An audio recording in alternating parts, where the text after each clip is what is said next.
Hi everybody, and welcome to this video. Now, I recently posted a community update on the website on my YouTube channel, which is here. So if I head over to community tab, I often post updates there of my next project, what I'm working on. So I recently posted this, which is a work in progress of this guy, which is the Hookshot from a well-known Zelda game. Now, it's my version of that, so I've added a few bits and pieces, but anyway, it's a work in progress. And as I was doing this, the chains were the trickiest part to do for various reasons, which I'll get to later. So I decided to make a video just for making chains in a radial fashion. So with that said, I'll close that down or minimize it for now. Let's talk about what we need to actually make these radial array chain links. So you need a Bezier curved circle, an empty axis, a simple plane, and one chain link, of course. So I'll just select this and put it to the side over there. So let's start off with doing it the way that I initially did it, which was to add a curved circle. And there it is. So I'm going to start off with the torus. Hit tab to get into edit mode and switch to wireframe or X-frame mode because we want to select all of these vertices on the right hand side, including the middle separation area or line, I should say. And then to move those across, or not move them, press E to extrude and then X for the X-axis. Let's just bring that over, something like that. And in fact, my chain's a little bit thin, so I'm going to select all the faces and press Alt-S, and that will just scale them up along their normals. That will do. And then right-click, set origin to geometry. Let's turn off X-ray. So now we've got this chain link, and I'm going to right-click and shade smooth. Now, it's pretty big, so first of all, let's put it back at the world origin, at 0. Again, this is important, right? Everything needs to be in the same position for this to work really well. If it doesn't, and I'll show you later what happens if you don't have them in the same location. So we've got our chain link and it's massive. So I'm going to tab into edit mode again. Excuse me. Tab into edit mode, select all of the faces, press S to scale. And I'm going to bring that down, something like that. Let's tab back out. Okay, that will do. That's pretty cool. Now, we also need a plane and an empty axis. Okay, let's add the plane. Let's press S for scale and bring that down to something like that. Could be any size you want, but the smaller, the better, really. And with that done, let's apply the scale with Control A. Okay.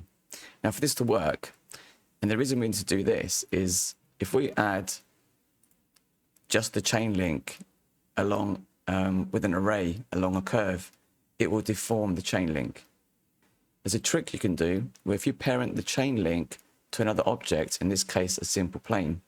So with the plane selected second, I'll press Control P and parent it to the object. Let's validate that. If we select the plane, press G, you can see the chain link comes along for the ride. Awesome. So with the chain links, not the chain link, sorry, the plane selected, we're now going to add a modifier, and that's going to be the array modifier. And you can see that it's going off on the x-axis, which is just there. We're going to turn off relative offset, and we're going to turn on constant offset. Let's just bring that out. You can see it there. So if I increase the number to something like 10, you can see it goes off into the distance. If I bring the distance down, it just shortens it. Anyway, that's working, but we can't see the chain links, and there's a reason for that. And that's because we have to head over, again, with the plane selected, head over to the object properties and scroll down and find instancing. And you want to select faces. Okay. And that will instance the child faces object, in this case, the chain link, along all of the instances of the plane along that array. So it just creates a copy, basically. So obviously the gap's way too big, so let's bring that back down. Head over to the array modifier and bring that down So the chain links are slightly overlapping where you expect them to be. So I'm going to hold down Shift to get that. Something like that. Okay. So you'll notice that the chain links are all in the same plane, flat, which is not very nice. You want every other chain link to rotate 90 degrees. We'll figure that out in a second. And that's where the an empty axis comes into play. We can use that as the object offset effectively. So let's go back to this. Bring that into view. So let's just recap. We've got our circle, a curve, Bezier curve circle. We've got a simple plane. And under that, you can see we've got the torus. Let's rename that to C1. Cool. And that's great. Now, what we need to do next is select the plane again and add another modifier, this time a curve modifier. And of course, you've got to select the curve you want to use. So I'm going to hit this and click on C1 Bezier circle. And there you go. That's now following the curve. The array's following the curve, and that's looking really cool. One last thing you want to do is to change, or you could change it, you don't have to, but it helps to change that to fit curve. And we can select this curve again.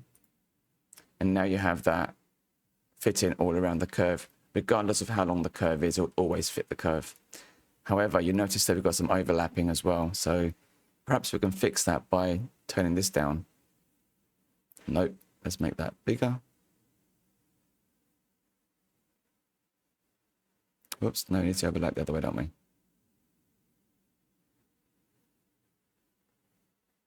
Yeah, that's not quite right, is it? It's a bit weird. I want to leave that at fixed count for now. I want to bring that back to where it was. That's fine, actually. And just increase the count. Now, this part could be a little bit fiddly because you can see there, the last piece has a huge gap and the others have a good gap. So to fix that, we can simply, there's two things we have to do. Adjust the scale of the chain link object, and then tweak the distance between the objects in the array. So I'm going to tab into edit mode on the chain link, select everything and press S to scale it down. Just a touch, maybe something like that. Tab out, select the plane and change the distance. Oh, it's almost there. Let's do that again, a little bit smaller.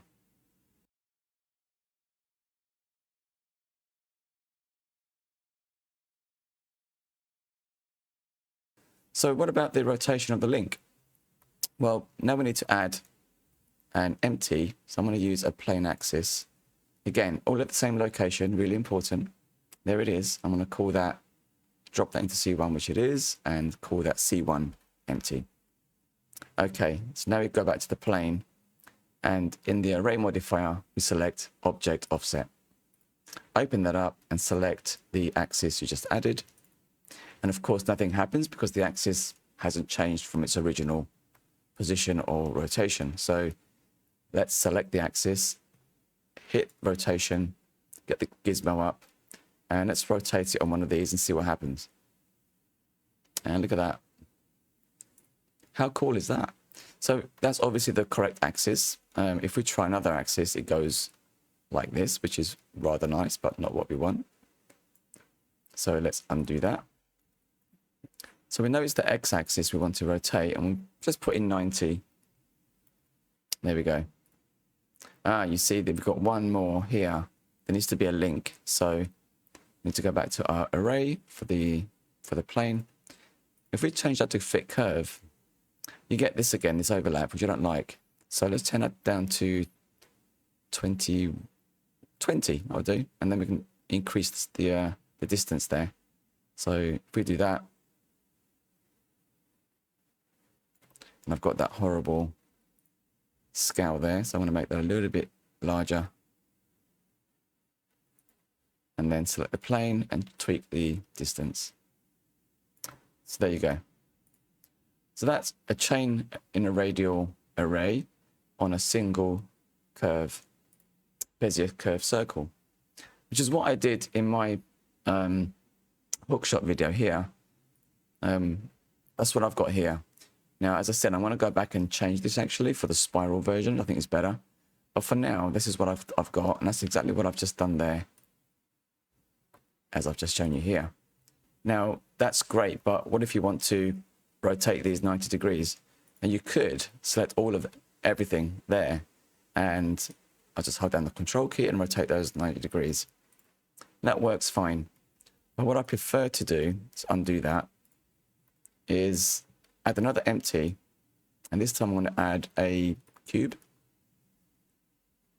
I'm going to scale that up a little bit and then scale it in the z-axis, so it kind of snugly fits our objects there. So what I'm going to do now is select the plane, the chain link, the axis, and the Bezier circle, and then select the empty cube last. And with that done, you can press Control P and parent it to the cube. Oops, I've done that wrong somewhere. Let's undo that. What I'll do is I'll select them from... Sorry, you don't select the chain link. That's my apologies. I only select the plane, the axis, and the curve, and then the cube, and parent those together. And just validate that again by selecting the cube and pressing G, and it all comes along nicely for the ride. So now you can rotate that any way you like or animate it to your heart's content.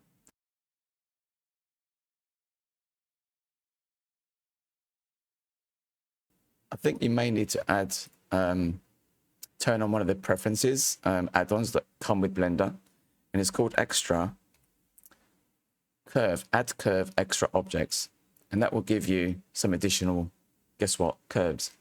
Magic. So with that, if I do Shift A, in fact, let's before we do that, let's create a new collection. Call that C2.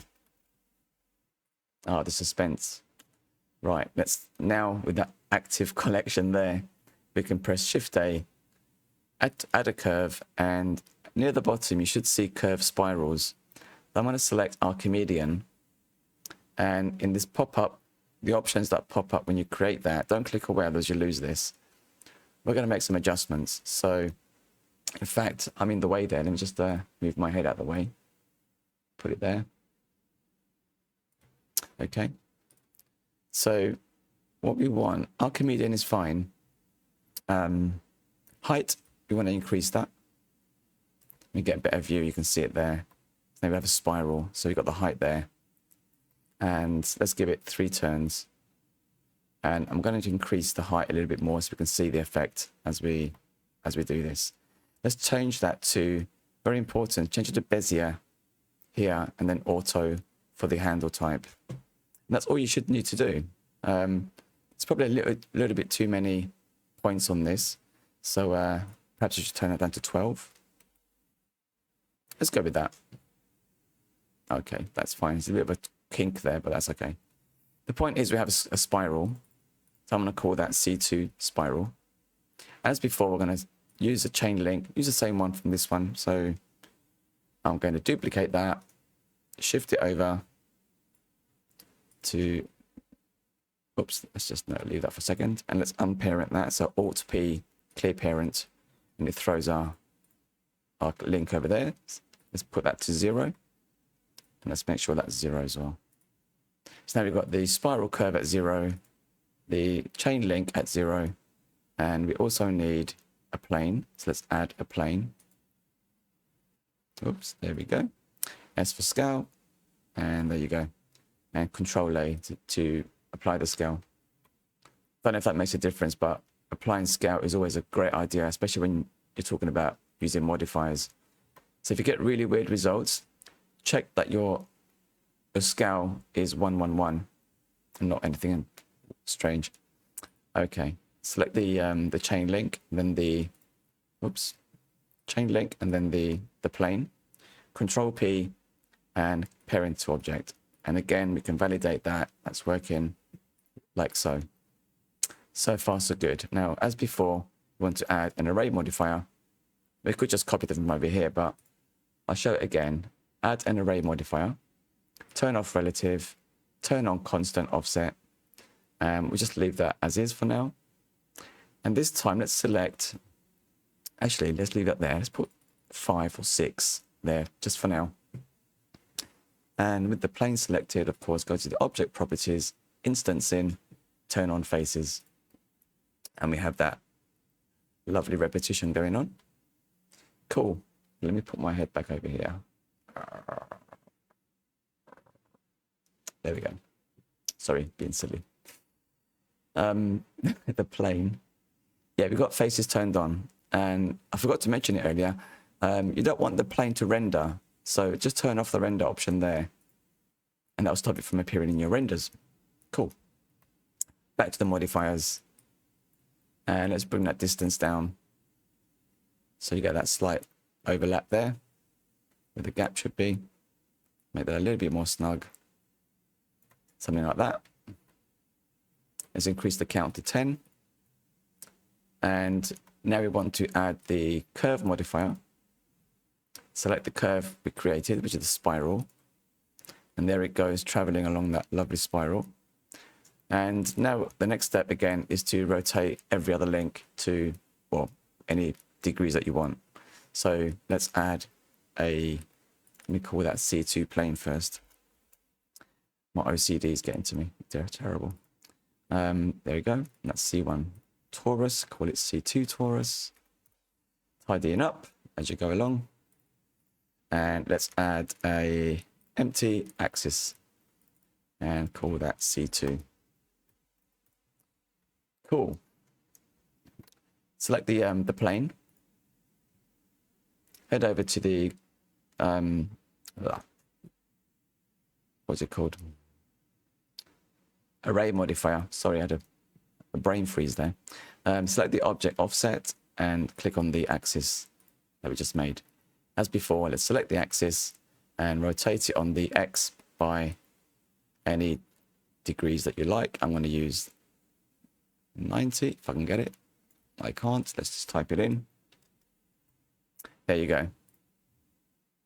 So now you have this very cool looking chain traveling up a spiral, but you're wondering it doesn't quite fit, Theo, so you could actually just select that and keep hitting the count there like that, which is fine, of course, if that works for you. Or you can select fit curve and select the curve like so. And voila, isn't that great? We now have a wraparound spiral chain link. What I like about this technique is, as well, is if you select the curve, if I can find it, there it is. Obviously, if you edit this curve, with all the points selected, if I press S and then Z, we can scale that up, and obviously the chain links will follow the curve, which is awesome. But not only that, if we select an endpoint, which is just there, and I say hold down Control and right click, like this, it now creates other links, of course, because it follows that same curve.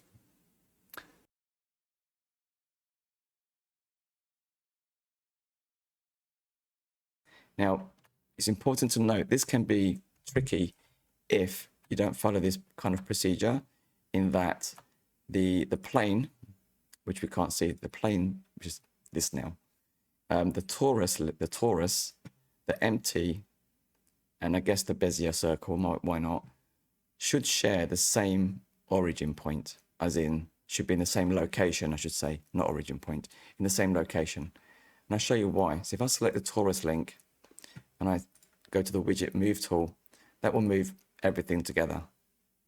Obviously just the torus link and not everything else.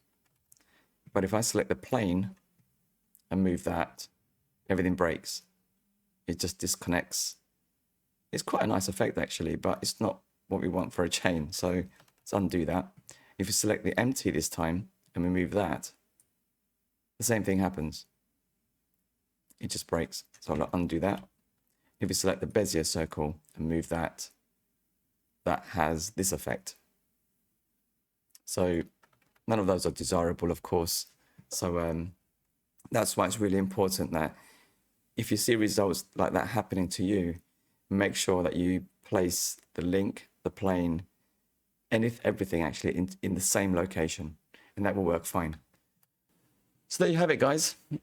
Hope you like, yeah, that was useful. That was really cool. I learned something doing this.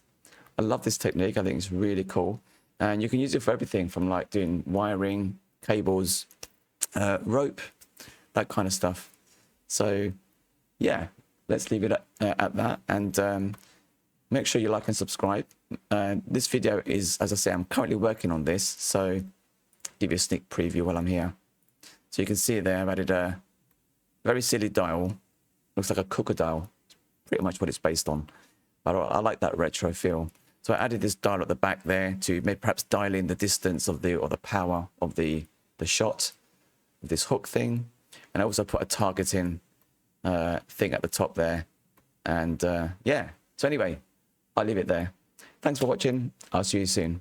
Bye for now.